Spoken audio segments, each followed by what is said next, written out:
Chapter 1. Liz, can you come over here for a sec? Jessica Wakefield asked her twin sister. I'm stuck in this stupid math problem.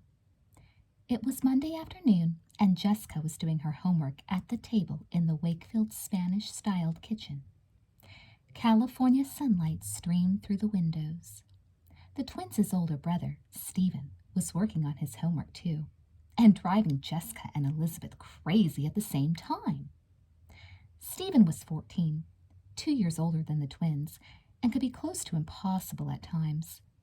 Just that day, out of the blue, he'd informed them that he had ESP, extrasensory perception, and had already foreseen everything they said or did. I knew you'd have problems with your homework, Jess, Stephen said now, looking smug. My ESP is at work again. Elizabeth, who was spooning the last bit of chocolate chip batter onto a cookie sheet, couldn't help grinning. I'm not sure you'd need ESP to guess Jessica was going to have trouble with math, she pointed out. What are you talking about? Jessica said to her brother. You're really getting weird, Stephen. Do you know that? I'm not weird, Stephen objected. I'm special, that's all. I happen to have ESP. In fact, I had my very first vision of the future this morning. Jessica glared at him. The only thing extra about you is that you're extra obnoxious, she said. Elizabeth laughed. Can you really see into the future? Jessica groaned. Of course he can't, she wailed. Liz, don't encourage him. Elizabeth slid the cookie sheet into the oven. I'll help you in a minute, she told her twin. Let me clean up over here first. Jessica's blue-green eyes flashed with impatience. Sometimes she couldn't understand her twin's behavior at all. Imagine actually cleaning up after baking cookies. Jessica always left the dirty dishes in a pile for someone else to take care of. But, as the twins' mother often remarked, Jessica and Elizabeth weren't one bit identical when it came to personalities. As far as looks went, it was virtually impossible to tell them apart. From their long blonde hair and blue-green eyes to the dimple each girl showed when she smiled. But Elizabeth, who was 4 minutes older, often thought of herself as the big sister. Conscientious in everything she did, she really liked working hard at school. Elizabeth was very active on the Sweet Valley Sixers, the 6th grade newspaper. Jessica, on the other hand, wouldn't have wasted a second on something as boring as the school paper. She was much too busy with the Boosters, a cheerleading squad to which she belonged, and the Unicorns, a special group of girls whom Elizabeth and her best friend Amy Sutton considered snobs. Jessica loved the Unicorns. Lately she had been trying to think of new ways to impress Janet Howell, the 8th grade president of the club. You don't believe I have ESP? Stephen said, looking as if his feelings were hurt. I don't think that's fair, Jessica. I didn't tell you, but I happen to have predicted that you'd be appointed chairman of the Mini-Olympics committee. Jessica tossed back her hair. Well, anyone could have guessed I was going to be chosen. I'm perfect for the job, aren't I? It must have been your modesty that made Mr. Butler decide to put you in charge, Stephen said with a playful smile. Elizabeth came over to join them at the table. I think you'll do a great job, Jess, she said. You'll probably put together the best mini-Olympics the lower school has ever seen. The mini-Olympics were an annual tradition in Sweet Valley. Each year, the 6th graders organized the day-long festival for the younger grades. The 5th and 6th graders also joined in the competitions, which included every kind of sport and relay event imaginable. Mr. Butler, the physical education teacher at the lower school, was the faculty advisor for this year's mini-Olympics. As student chairman, Jessica would be working closely with Mr. Butler to decide which events should be kept in from the previous years and which new events should be added. Jessica knew she could do a great job, and she had a feeling Janet Howell would be really impressed. Jessica wanted more than anything to be praised by the members of the Unicorn Club, and she was sure this would do it. My ESP tells me I'm going to be late for basketball practice if I don't get out of here, Stephen said suddenly, slamming his history book shut and jumping up from the table. See you two later. He gave Jessica a serious look. I'm getting that weird feeling again, Jess. I think you should make sure to stay inside today. Otherwise, he let his voice trail off ominously. He's giving me the creeps, Jessica said, when Stephen had bounded out of the room. How can we get him to stop this ESP nonsense? I can't stand it. Elizabeth looked thoughtful. I know what you mean. I think we may have to think of some way to get him to stop. He's getting to be a real pain. Who's getting to be a pain? Mrs. Wakefield asked, opening the screen door and coming into the kitchen with her arms full of groceries. Any chance one of you can grab the last bag from the car? I'll get it, Mom, Elizabeth said. It's Stephen, Jessica grumbled. Mom, you should hear him going on and on about having ESP. It's not even funny, and he doesn't stop when we ask him to cut it out. He'll get sick of it soon, Mrs. Wakefield said lightly, setting the bags down on the table. With her blonde hair and bright blue eyes, Mrs. Wakefield looked like a grown-up version of the twins. She worked part-time for an interior design firm in town.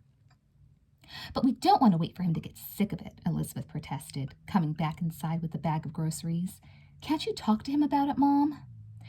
Well, Mrs. Wakefield's eyes twinkled. I can try.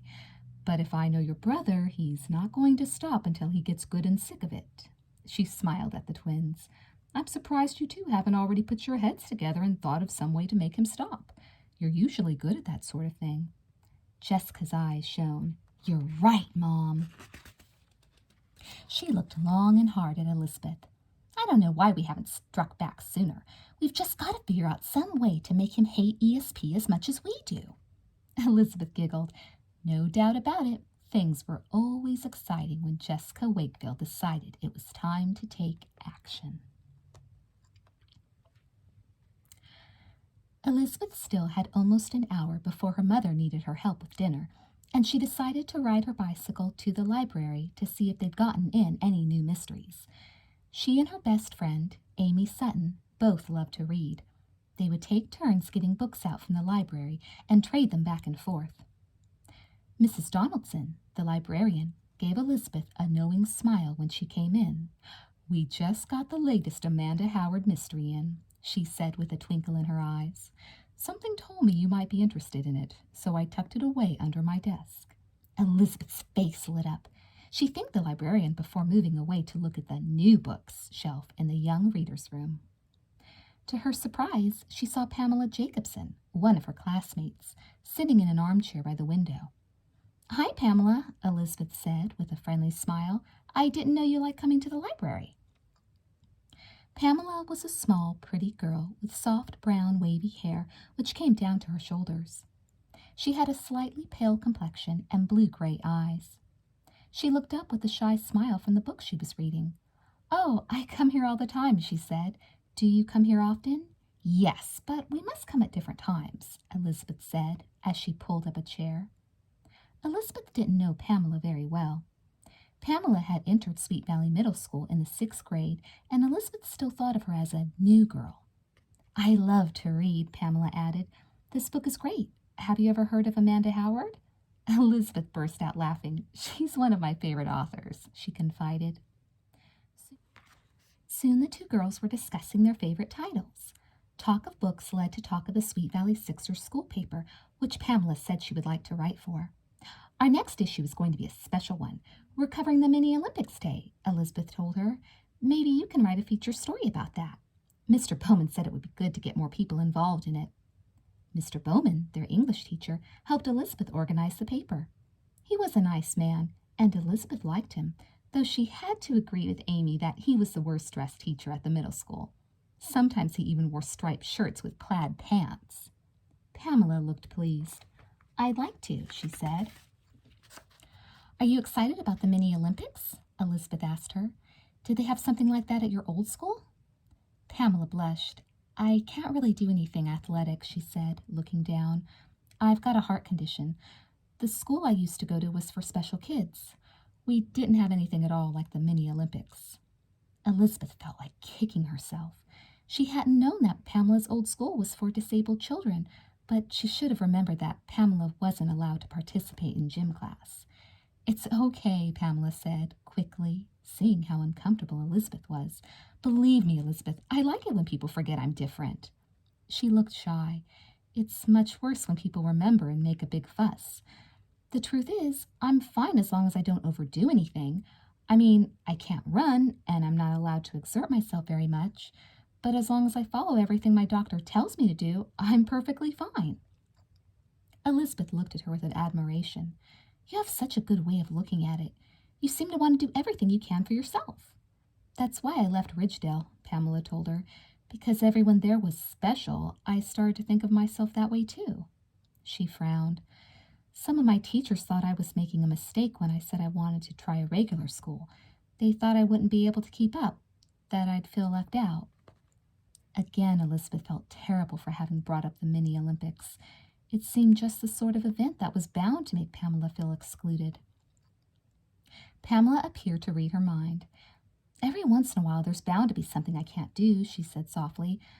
But I don't mind. I just want the chance to show everyone that I'm okay, that I'm just a normal girl after all. Her eyes shone. The last thing I want is to get special treatment of any sort. Elizabeth nodded in understanding, but she couldn't help feeling that the Mini Olympics Day was unfair. It was meant to be a day everyone could be part of, and that meant Pamela Jacobson should be included too.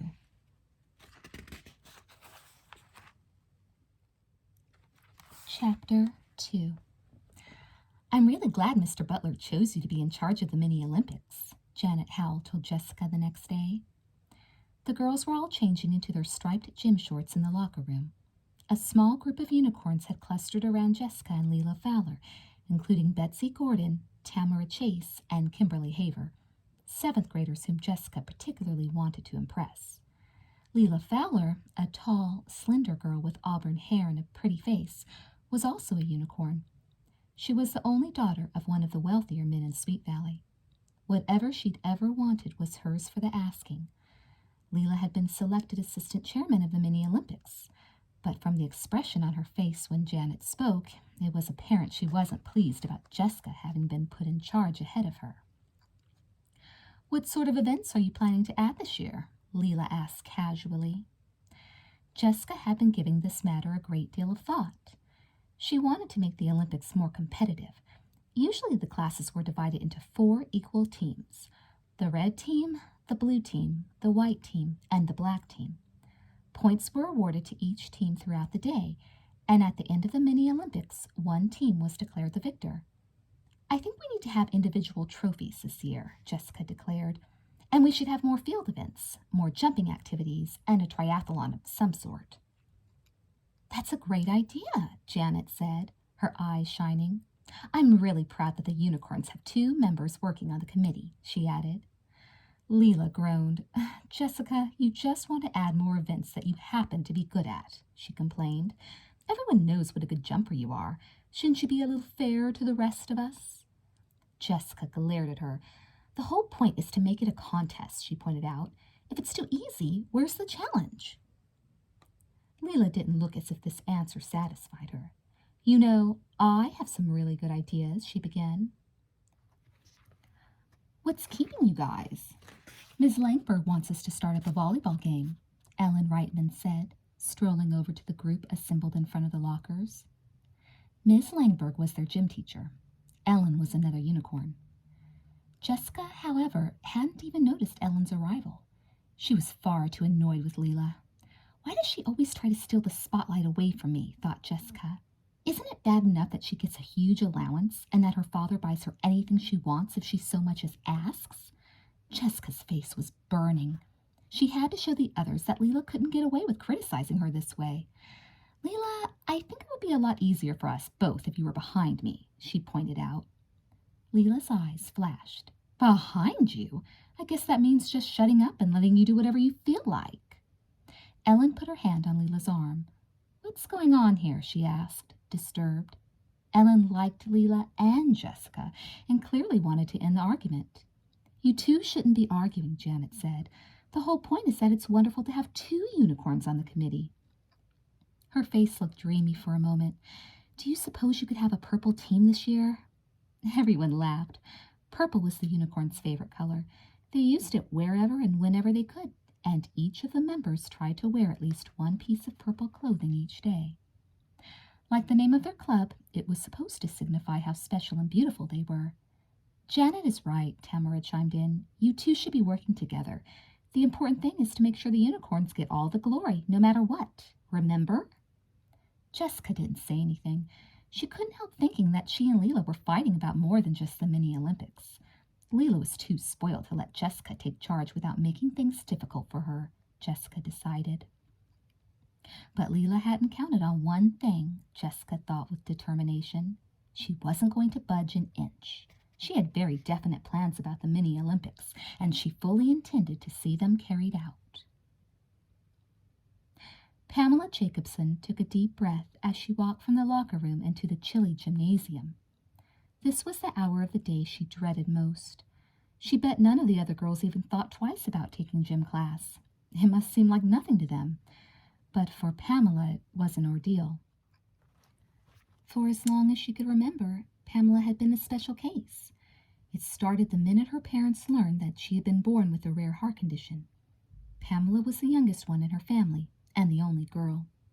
Her two brothers, Sam and Denny, were both perfectly normal. The doctors had explained that Pamela would always have to be careful. She underwent an operation before she was 2 years old and another when she was 7. Those operations had saved her life, but they couldn't make her 100% better. Her heart was always going to be weak, and though her doctor believed she would be able to live a full, long life, she still had to live under a shadow. She couldn't do many of the things her friends could do. No running, no strenuous activities. She had to take medication, and above all, and this was the very worst part, she had to put up with her parents' concern. Pamela's father was a doctor himself, and Pamela sometimes thought that made everything even worse. Dr. Jacobson was the most overprotective father in the world. He was the one who had insisted Pamela go to Ridgedale, the private school 20 miles from Sweet Valley, for special needs students. He treated Pamela as if she were an invalid, even though he knew she wanted to be treated just like her brothers. Dr. Jacobson had been upset when she begged to leave Ridgedale. Only after months of pleading would he listen to her at all, and that was mostly because her mother was on her side. In the end, Dr. Jacobson had backed down, but he had only agreed to let Pamela leave Ridgedale with the understanding that, at the slightest sign of fatigue, depression, or any other danger signal, Pamela would have to return to Ridgedale. It made her cringe just thinking about it. Not that Ridgedale was a bad place. She had made a lot of friends there, and she cried the day she left. It was just that Pamela wanted a chance for a normal life. She wanted to prove to her father and to herself that she could do it. But she was finding it wasn't that easy. Little things that no one else even thought twice about were difficult for her. At Ridgedale there were ramps instead of stairs so that children in wheelchairs could manage on their own. Pamela got tired easily, and even a short flight of stairs had to be taken slowly. Sweet Valley Middle School was almost twice as large as Ridgedale, and that meant the distance between classes was longer, and the time to get from one to the next much shorter. Pamela found herself arriving late to every single class. If she hurried, she'd risk tiring herself and injuring her heart. But these problems could be handled. Her teachers understood her condition, and no one objected when she arrived late. The hardest part by far was that Pamela felt left out. Most of the activities she longed to join involved exercise, like the booster squad or the gymnastics club. And then there were the mini Olympics coming up. It hurt Pamela to think of having to sit on the sidelines. At least at Ridgedale she didn't stick out. Everyone there had some sort of handicap. But here there was only Pamela. She took a deep breath as she decided to go sit in the bleachers. A fierce volleyball game had already started up. Somehow the unicorns had all managed to get on the same team. Pamela looked on wistfully. She wondered what it would feel like to be a unicorn. The girls in the club were all so pretty and confident. She couldn't help feeling a twinge of bitterness as she thought about the name they had chosen for themselves and the reasoning behind it. We're called unicorns because we unicorns are special, and so are we. She had heard Janet Howell explain it that way to Ken Matthews. Pamela shook her head. She could tell them all a thing or two about being special. For instance, that being special in a crowd was a lot easier than being special alone. Tamara Chase suddenly caught sight of Pamela sitting on the sidelines. "Pam, come play with us," she urged. Pamela's face turned red. "I can't," she said. "But we need a ninth person," Tamara pressed her. Pamela shook her head.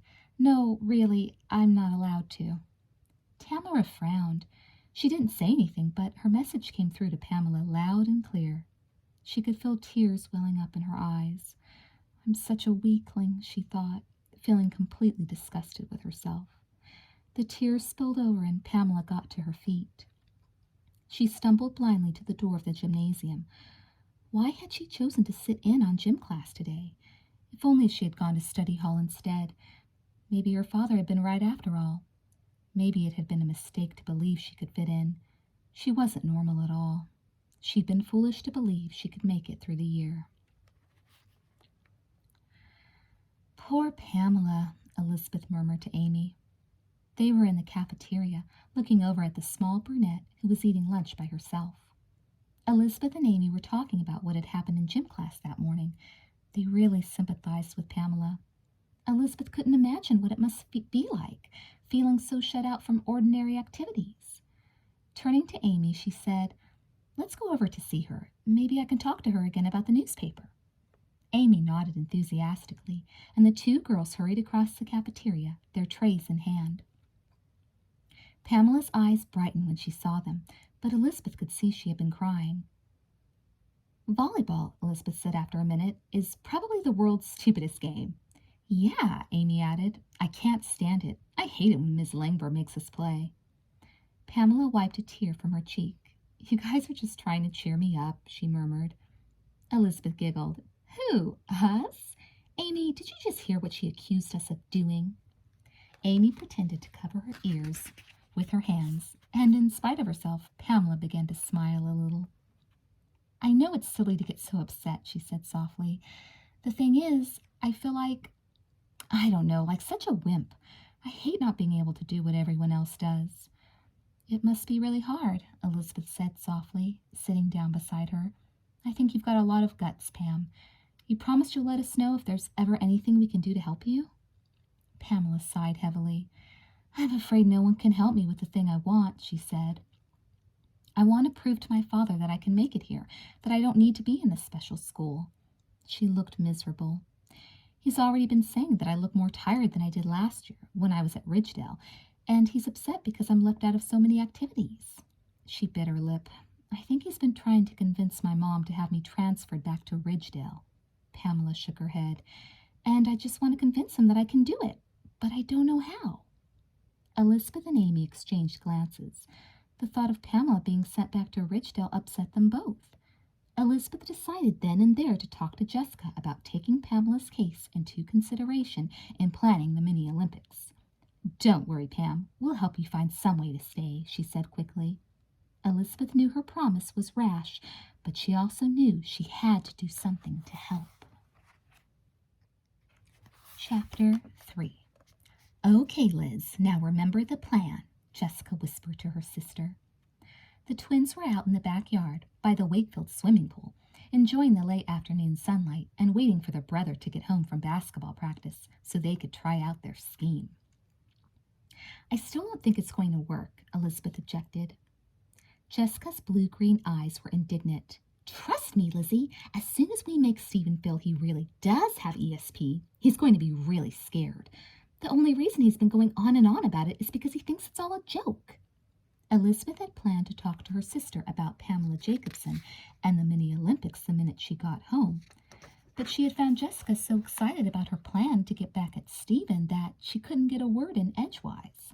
"So remember, make sure that whatever Stephen predicts is going to happen really does happen," Jessica advised her.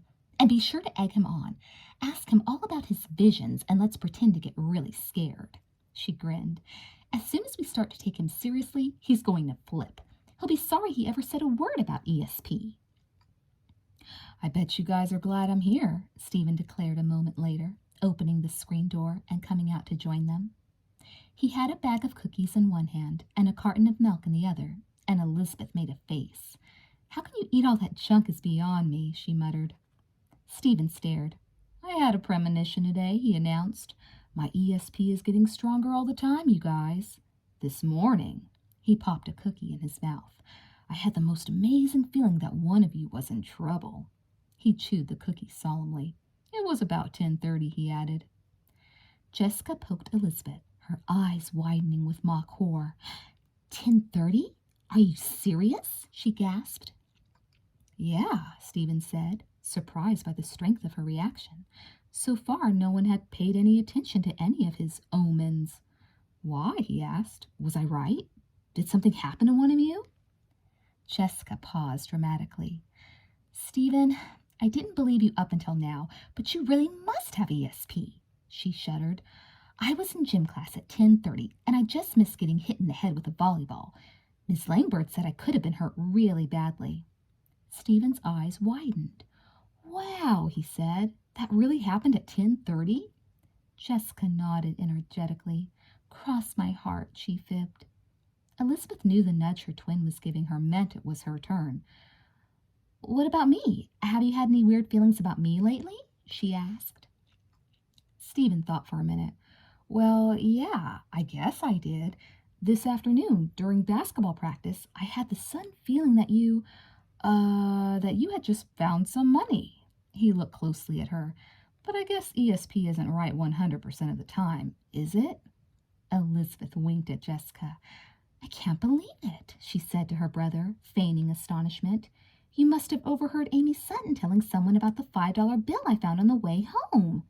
Stephen blinked, looking confused. "How could I have possibly run into Amy? I was at basketball practice, and then I just came straight home." Elizabeth gave Jessica a look of mock concern. "We thought he was making it all up," she said. Jessica nodded seriously. "Steve, we owe you an apology. This is incredible. You really do have ESP." Stephen looked a little alarmed. "Liz, you really found a $5 bill this afternoon?" he demanded. Elizabeth nodded solemnly. Stephen looked slightly pale.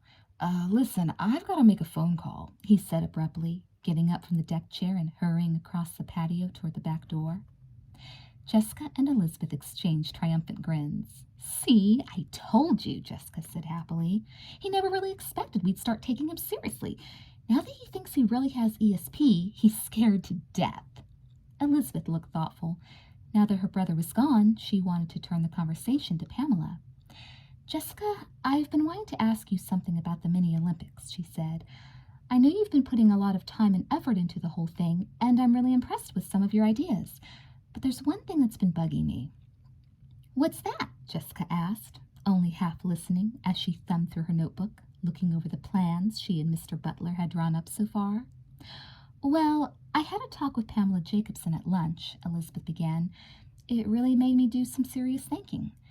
Do you know she isn't allowed to participate in any of the regular gym activities?" Jessica said, flipping through pages with a frown. "Yeah, she had to sit out our volleyball game this morning. I don't really see why she came to gym at all today. What's the point? If she's too sick to play, she shouldn't bother coming." "That's the whole point. She isn't sick," Elizabeth said, defending her. "She's got a heart condition, and that's different. It's never going to go away." Jessica looked up, her eyes slightly narrowed. "Liz, what does Pam Jacobson have to do with the mini-Olympics? I don't mean to be rude, but I just sort of assumed she wouldn't even show up. What would be the point?" "There wouldn't be any point. Not the way things have been run in the past. Not the way you're planning to run them again this year," Elizabeth said slowly. "The truth is, Jessica, it seems kind of unfair. Why shouldn't someone like Pamela be able to join in?" Jessica frowned. "She could help decorate posters or something," she mused. "Is she any good at typing? We've got a bunch of flyers we want to send out to parents." "That wasn't what I meant, Jess," Elizabeth said firmly. "I don't think Pamela wants to work for this. I think she'd like the chance to compete, to actually get involved like everyone else." "Okay," Jessica said, "but I don't think she's going to have much of a shot. Most of the events we've got planned are pretty hard. She's going to have to get in much better shape if she wants to win anything." Elizabeth looked horrified. "Jessica, she can't compete in difficult events. She could really hurt herself." Jessica put her notebook down with a frown. Isn't that what I said in the first place? Come on, Liz, you're not making any sense. What I was thinking, Elizabeth said, sitting up straighter, was making some changes in the events this year. Why not include some races or relays that don't require much strength or speed?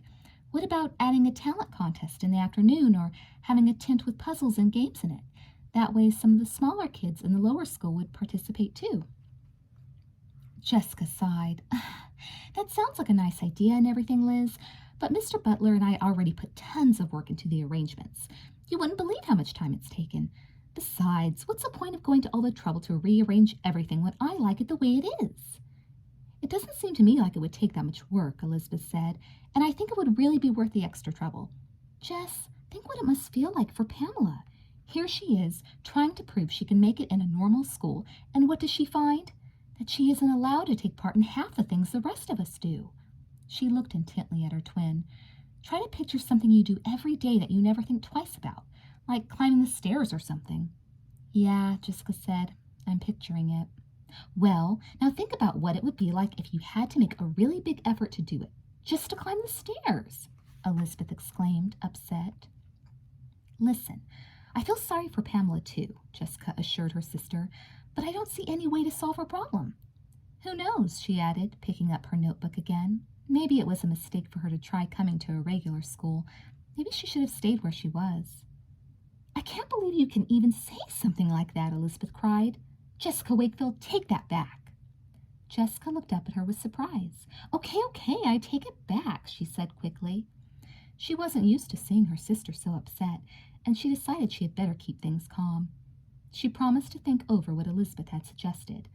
I'll talk to Mr. Butler about it, she said, but I really think it might be too late, Liz. As long as you try, said Elizabeth. That's all I'm asking, Jessica. Her eyes shone. You're a great sister, you know that? I owe you a favor in return. Whatever you want, okay?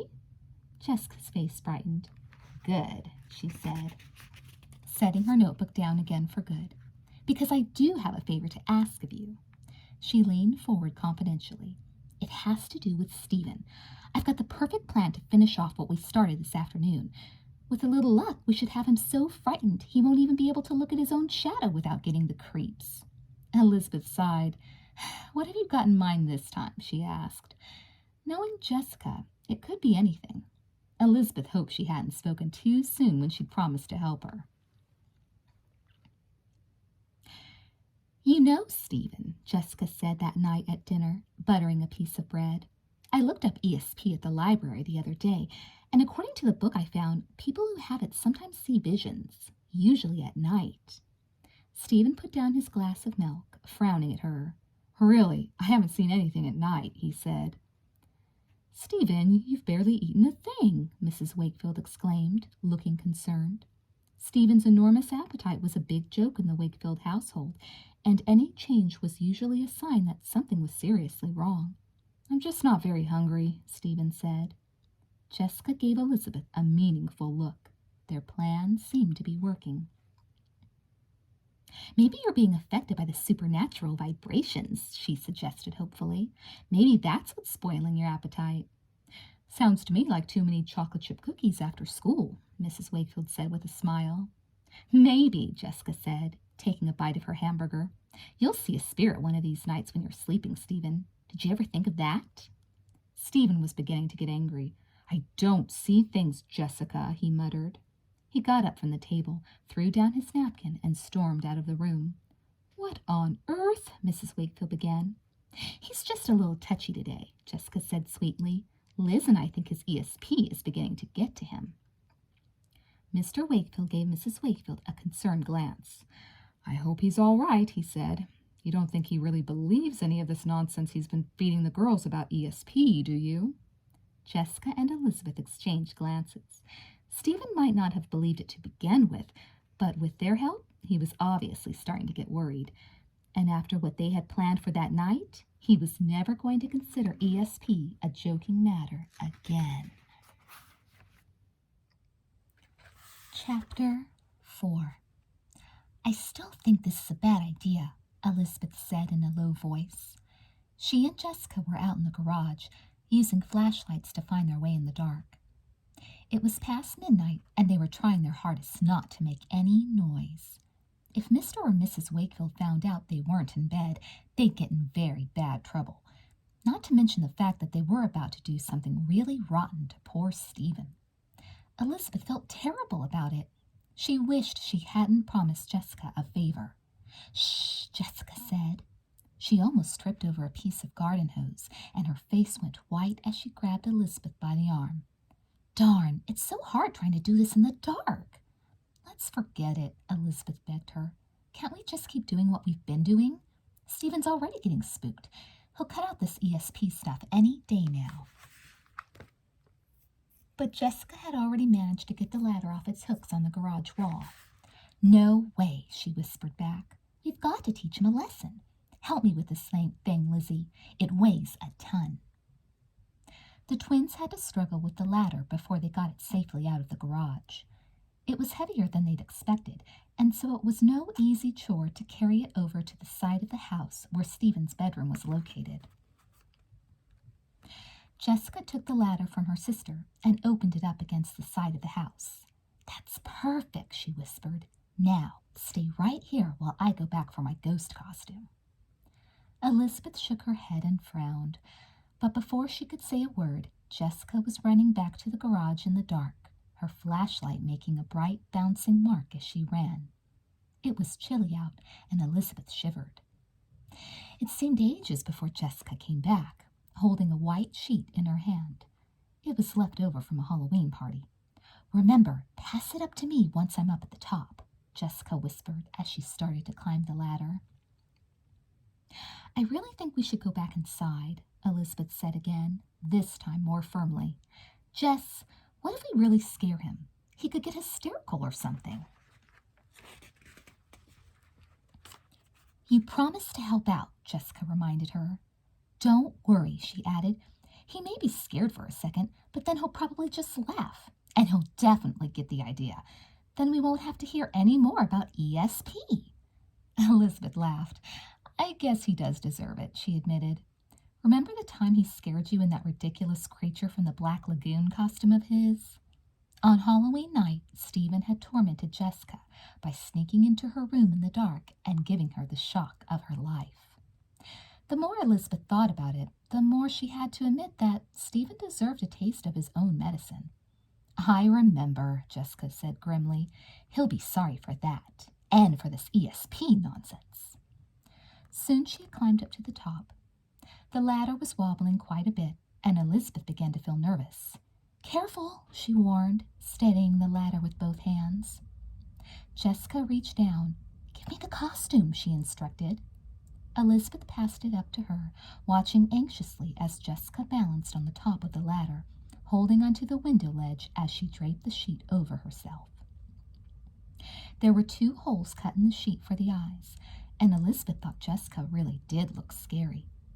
It was strange how different everything looked out here in the pitch dark. She watched as Jessica inched closer to the window and tapped at the glass. "I don't think he can hear me," Jessica said a minute later. "I'm going to try pressing my face against the glass." Meanwhile, Stephen was sitting up straight in his bed, his heart pounding. What was that sound? That scratching at the window? He thought about what Jessica had said that night at dinner. Was it really true that people with ESP had visions? His face went pale. He'd never really believed he had ESP. He only told his sisters that to have some fun. Now he wished he'd never brought it up. Taking a deep breath, he threw off the covers and padded over to the window. The shade was pulled down. He felt a terrible chill when he heard it again, a faint but definite knocking on the glass. The next moment he snapped up the shade and screamed as loud as he could when he saw, he didn't know what it was, something white and terrible pressing against the window. It was just inches from his own face. "Jessica!" Elizabeth cried. She didn't know what had happened, but when the shade snapped up, Jessica started, and her left foot slid off the top rung of the ladder. The next instant, she was clawing desperately at the sill, but it was too late for her to regain her balance. With a blood-curdling scream, she crashed down, pulling the ladder over with her. "Jessica!" Elizabeth cried again, trying to pull the sheet off of her. Jess, are you okay? Lights were being turned on all over the upstairs as Stephen's and Jessica's cries woke Mr. and Mrs. Wakefield. By now, Stephen had yanked open his window and stuck his head outside. What's going on down there? He demanded, his color returning to normal, as he realized that what he had seen wasn't a vision at all.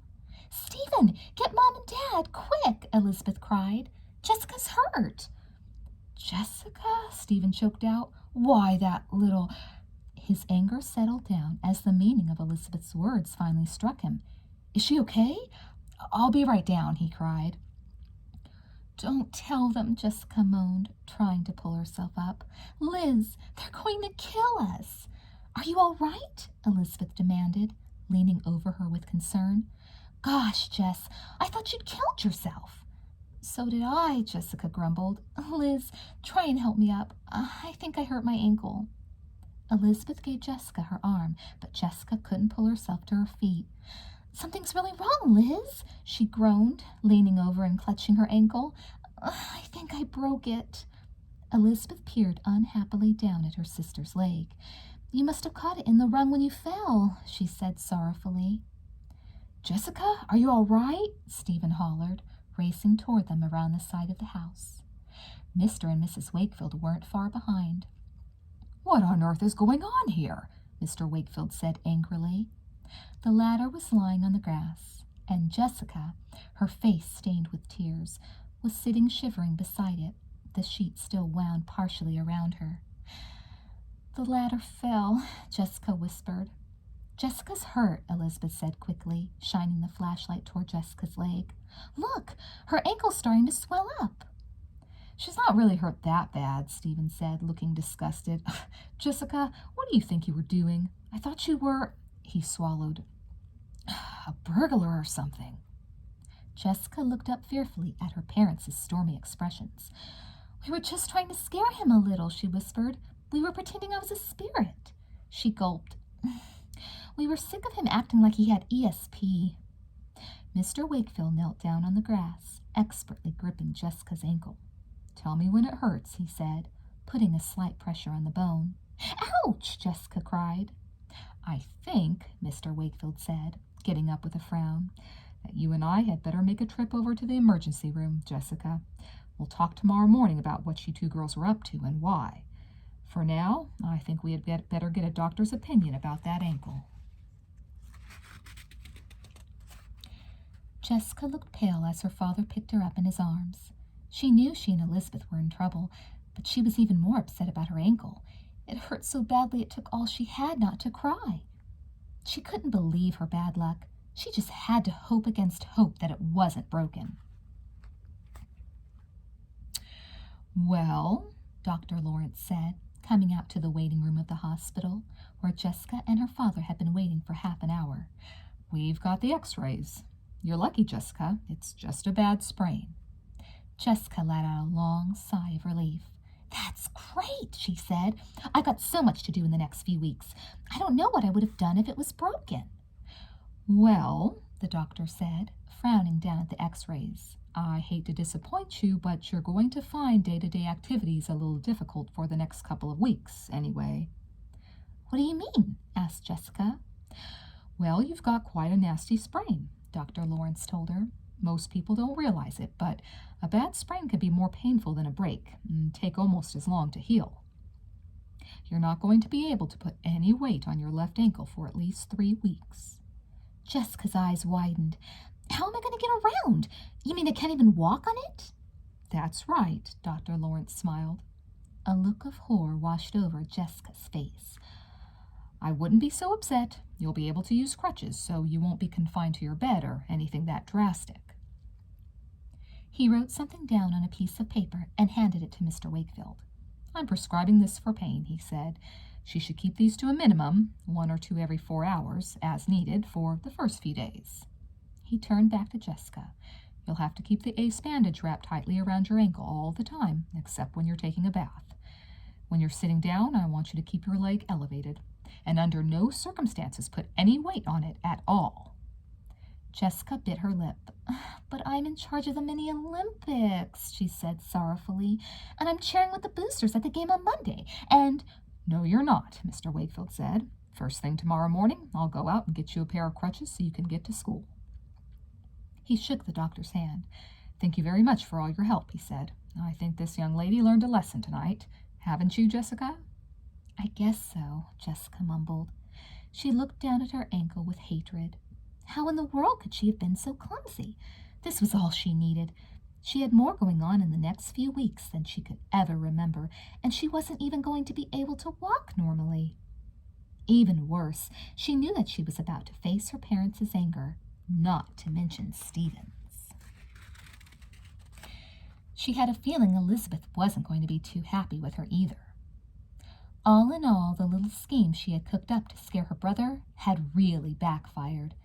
She didn't know which was worse, the prospect of getting yelled at by her parents or the terrible throbbing in her ankle. She couldn't even get up from the chair by herself.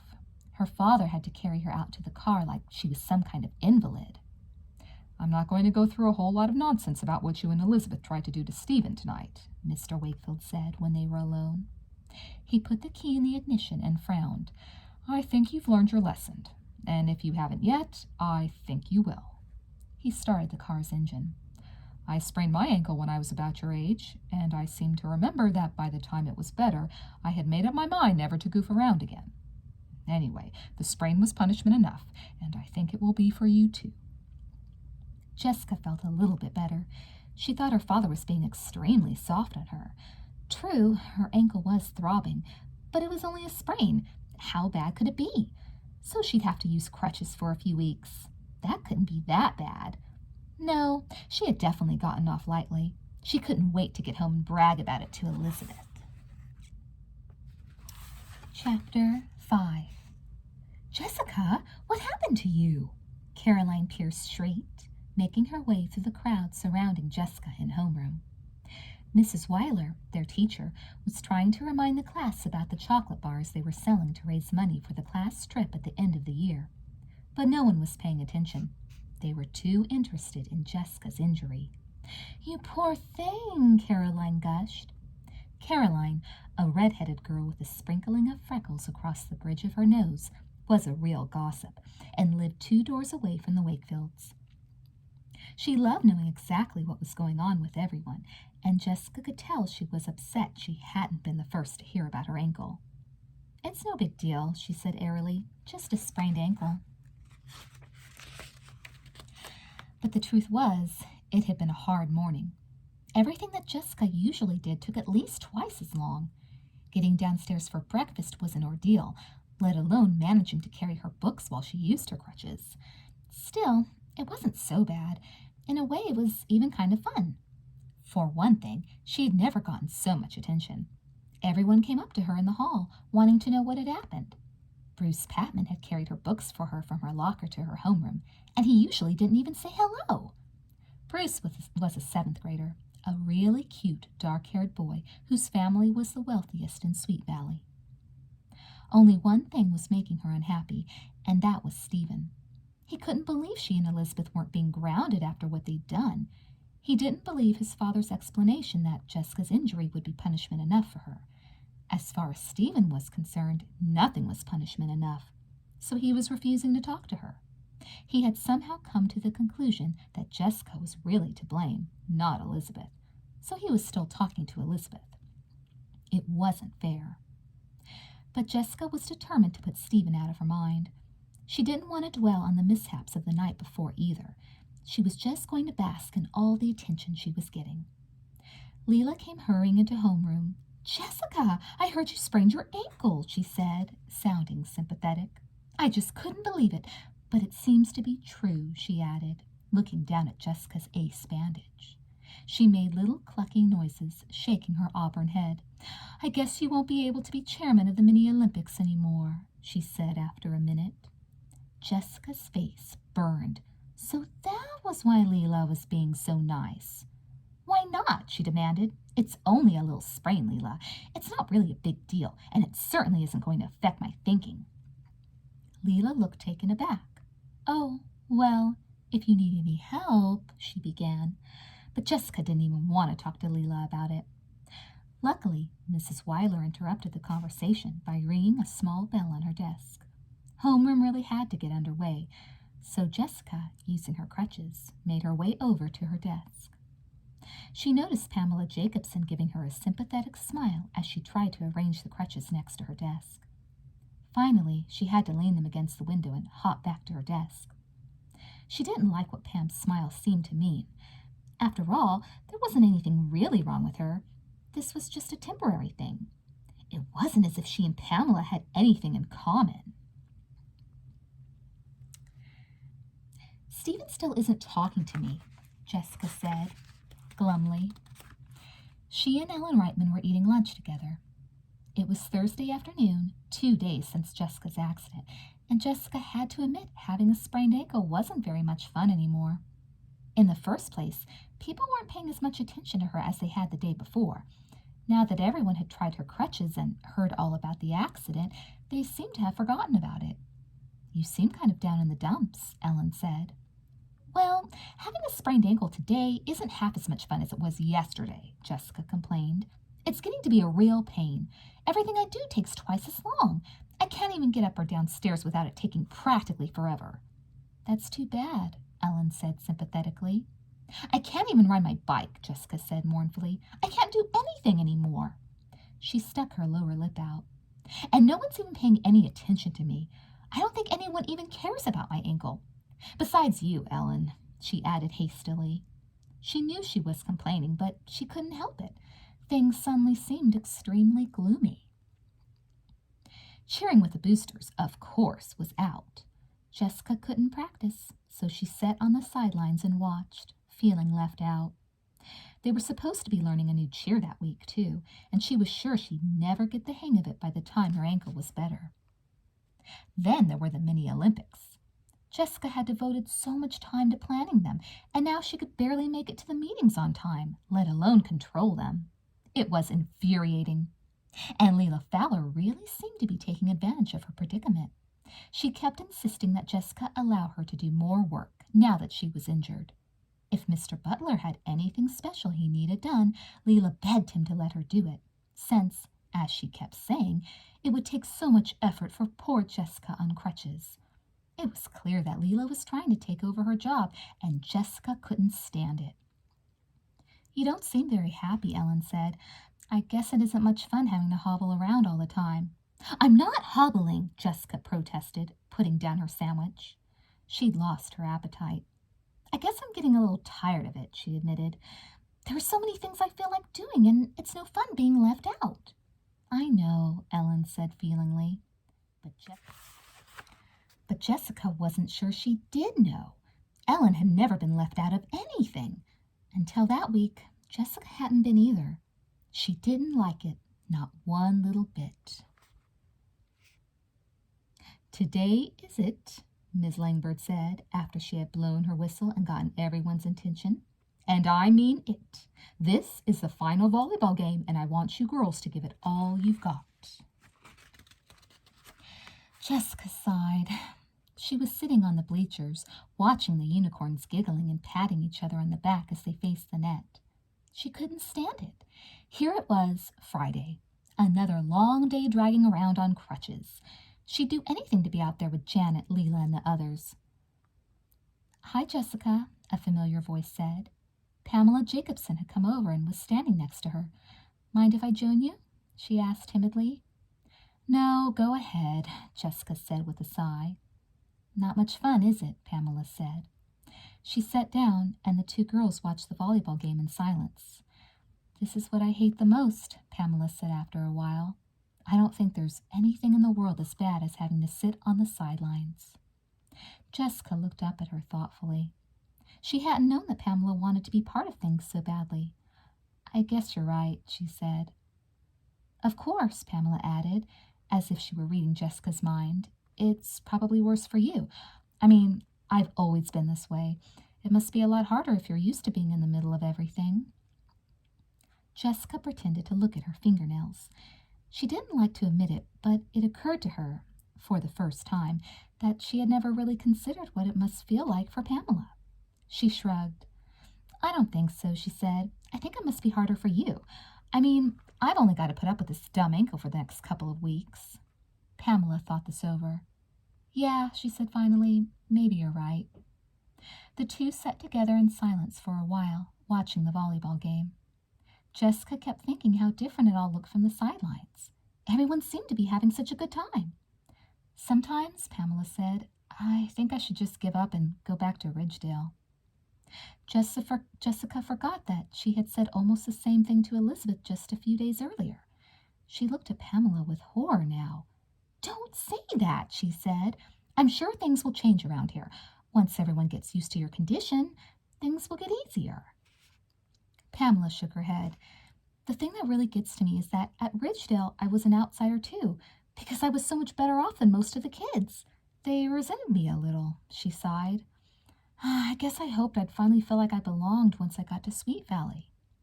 Jessica didn't know what to say. She couldn't help feeling relieved that her own injury was temporary. Things seemed really rough for Pamela. Come on, Stephen, Jessica begged, trying hard to keep up with him on her crutches. They were in front of the school, and Stephen was definitely not interested in slowing down to listen to what she had to say.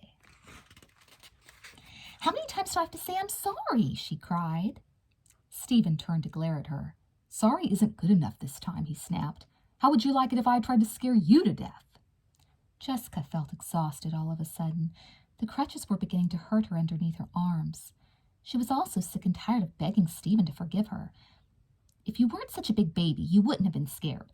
You wouldn't have screamed, and I never would have fallen off the ladder, she retorted. Stephen's face darkened with anger. That just isn't true, he growled. It was all your fault, and you know it. He looked as if he were about to say something more, but instead he turned away and hurried off across the parking lot. Taking a deep breath, Jessica tried to decide what to do for the next 15 minutes before her meeting with Mr. Butler, Leela Fowler, and the rest of the Mini-Olympics committee began. Then she remembered something. Because of her ankle, it would probably take her 15 whole minutes just to get to the gym and get herself ready for the meeting. Chapter 6. The meeting wasn't going the way Jessica had planned at all. There were 6 people in the room: Mr. Butler, a woman named Ms. Ulrich from the PTA, Jessica, Leela, and the 2 fifth graders who were working with them on the Mini-Olympics, Randy Osborne and Patty Duvall. Randy was a cute, dark-haired boy with a good sense of humor and seemed to be devoting a lot of time and effort to his role organizing the 4 teams. Patty was in charge of publicity. Jessica considered her a really nice girl who had always listened to her in the past. But this afternoon, Jessica felt like she shouldn't have made the effort to show up. No one was listening to anything she said. At first, she thought it was her imagination. She was trying to make a suggestion about the first event they had scheduled, the long jump. Jessica wanted it to be moved around so that they began with water races in the lower school pool. It seems to make more sense to start off inside and then move outside for the rest of the day, she said. Leela cleared her throat. Don't you remember, Jessica? We've already taken care of that. We're having 3 parts. First the pool and water events, then the sand pit for long jump and high jump, and then the field for races and relays. She gave Mr. Butler a smile so sweet that Jessica thought she was going to get sick. Isn't that what we said, Mr. Butler? Mr. Butler nodded. Yes, that's right, he said. Jessica couldn't believe her ears. When did you talk about it? She asked, her voice a little unsteady. I thought we had decided on Tuesday that... Leela got in touch with me yesterday and said you 2 had decided this order would be better, Mr. Butler said, frowning. Isn't that right, Leela? I was under the impression that you 2 had discussed it already. Ms. Ulrich patted her hair and cleared her throat. I'm sorry, but I have another meeting in less than half an hour. If we could just firm up these plans... No problem, Miss Ulrich, Mr. Butler said, frowning at Jessica. We'll move through the rest of the events as quickly as we can. Jessica stared at Leela. She couldn't believe it. What a sneak. Obviously, Leela had been using Jessica's injury as a chance to move in on her role as chairman. Jessica decided it was time for immediate action. Can I just ask Patty how the publicity is going? She asked. We weren't sure on Tuesday whether or not to advertise the day at all, and I was wondering—" "Oh, I took care of all that," Leela said airily. "I asked Daddy to ask some of the people at his advertising agency to run a full-page ad in the Sweet Valley News." Jessica stared at her, her eyes wide with disbelief. She knew Mr. Fowler was rich and powerful, but she couldn't imagine that he'd buy his daughter a full-page newspaper ad. And she couldn't believe Leela was showing her up this way either. I thought I was supposed to decide that," she protested. Mr. Butler frowned at his watch. "Jessica, Leela was just trying to be helpful. It's obvious that it's harder for you to get around now that you've hurt your ankle, and she was just trying to be a friend, that's all." Jessica bit her lip, trying as hard as she could to control her temper. She couldn't stand the little smirk on Leela's face, though. She had to figure out a way to regain control of the mini-Olympics, no matter what. The only question was how to do it. "Boy, you sure don't look happy," Elizabeth said when she saw the look on her sister's face. "Is your ankle hurting a lot?" Jessica glared at the ace bandage wrapped firmly around her ankle. "It hurts all right, but that's not what's bothering me." "Is it Stephen? I know he's been really mad, but he's bound to forgive you sooner or later." Elizabeth patted her twin on the shoulder. "I'll even talk to him if you want me to." Jessica shook her head. "If Steve wants to give me the silent treatment, let him. That isn't what's bothering me either. It's Leela. She's stealing the whole mini-Olympics right out from under me." "What do you mean?" Elizabeth asked, surprised. Jessica's lower lip trembled a little, the way it did when she was really upset. "It isn't fair. She's just using the fact that I'm hurt to try to take over the whole committee. She keeps coming up with all these suggestions, and if I object to any of them, it makes me look bad. I mean, here I am, injured, and Leela is perfectly ready and willing to do all sorts of things I can't do." Jessica's face turned red. "I just wish you weren't quite so ready to take over everything." "Maybe she thinks she can do a better job running things than you can," said Elizabeth. "I mean, now that you can't compete in the actual events anymore yourself." Jessica stared at her. "I'd forgotten about that," she murmured. "I'm not going to be able to even be in the mini-Olympics." "Well, I'm sure Leela hasn't forgotten it," Elizabeth said, watching closely for her twin's reaction. "She probably just thinks that she'll have to take over eventually, and she might as well do it now. After all," Elizabeth said matter-of-factly, "the mini-Olympics have been planned to exclude certain kinds of people, and I'm not just talking about someone like you or Pamela Jacobson." "What do you mean?" Jessica demanded. "Who else is being excluded?" "Well, what about some of the really little kids and the smaller fifth graders?" Elizabeth asked. "In the past, they've always been divided equally among the 4 teams. But wouldn't it be better if instead of seeing them as handicap points, they got to participate in events where they had a chance of winning?" Jessica shrugged. "I don't know. Anyway, I still can't think of a single event where any one of them would stand a chance against someone like Jerry McAllister," Jessica said, naming one of the biggest boys in the 6th grade. Elizabeth laughed. "You're just not using any imagination," she teased her sister. There was a silence for a minute before Elizabeth began pressing her point further. "Then," she said slowly, "there are the older kids who just aren't any good at sports. Think about Lois Waller, for instance." Jessica made a face. "You think about Lois Waller," she said. Lois, clumsy and overweight, was in the 6th grade. Jessica and the unicorns loved to make fun of her. "Lois is just lazy," Jessica added. "She needs exercise, Lizzie. Are you suggesting we plan the mini-Olympics so that every single weakling has the same chance to win that some big, strong athlete has?" Elizabeth laughed. "That's exactly what I'm saying," she said, "only you put it much better than I could have." Jessica shook her head.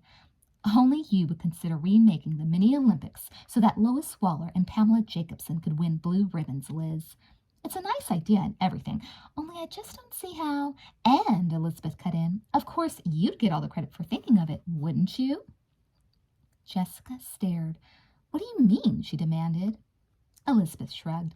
"Just that it sounds like Leela Fowler is being her usual pushy self, that's all. And she probably doesn't realize how insensitive she's being either. If you gave Mr. Butler and Ms. Ulrich a new plan, one that would include everyone and make the mini-Olympics totally fair, Leela would end up looking like a rat." Jessica's eyes shone. "She would, wouldn't she?" she cried. "She barged in without one tiny bit of sympathy for me. She hasn't even asked if I'm still planning to try to be in any of the events. She's just assuming she can edge me out and be rid of me." Elizabeth nodded. "So," she finished casually, pretending not to know the exact effect her words were having on her sister, "a few casual remarks to Mr. Butler now would really solve two of your problems, wouldn't it? First, if you change the Olympics, you'd be able to take part after all, and second, you'd get control over the whole day back again." Jessica shook her head in admiration. "Did I ever tell you you're the smartest twin in the whole world?" she cried. "Lizzie, get me my crutches, okay?" Elizabeth handed her the crutches. "Going somewhere?" she demanded, a curious smile on her face. "I'm going to call Mr. Butler," Jessica declared. "Elizabeth Wakefield, you're a genius. I'm going to try and convince him that we need to start planning from scratch." "Good," Elizabeth said sweetly, watching her sister struggle with her crutches as she made her way down the hall to the telephone. She couldn't believe how easy it had been to persuade her sister. She couldn't wait until Jessica was off the phone so she could call Pamela Jacobson and tell her the news. Pamela's voice sounded funny when she came to the phone, almost as if she'd been crying. "Oh, hi, Liz," she said, not sounding very excited. "Are you okay? You don't sound like yourself," Elizabeth said. "We've been having a big talk here," Pamela said in a low voice. "My dad came home early from the hospital. He thought I'd been going to clubs or over to friends' house in the afternoons. I guess he's really upset that I'm not getting out more." She sighed. "In fact, he and my mom are downstairs now, talking about it. They don't sound very happy either." Elizabeth felt terribly sorry for Pamela. "Listen, I called because I think Jessica is trying to do something about the mini Olympics to change the events. If it works, everyone will be able to participate, including you." Pamela's voice sounded dull. "That sounds nice, Liz," she said flatly. "Listen, I have to get off the phone now, okay? My dad wants to talk to me." "Okay," Elizabeth said, concerned. A second later, she heard a click as Pamela put the receiver back in the hook. She wished there was something more she could have done or said to give Pamela support. It didn't sound like Pamela was having a very easy time explaining things to her parents. Elizabeth just hoped that the new plans for the Olympics didn't come too late to prove to Dr. Jacobson that Pamela had a real chance to fit in at Sweet Valley Middle School. She couldn't bear to think that the Jacobsons were giving up so soon. Elizabeth was sure that given the chance, Pamela could really prove herself. All she needed was that chance, and Elizabeth was going to fight as hard as she could to see that she got it.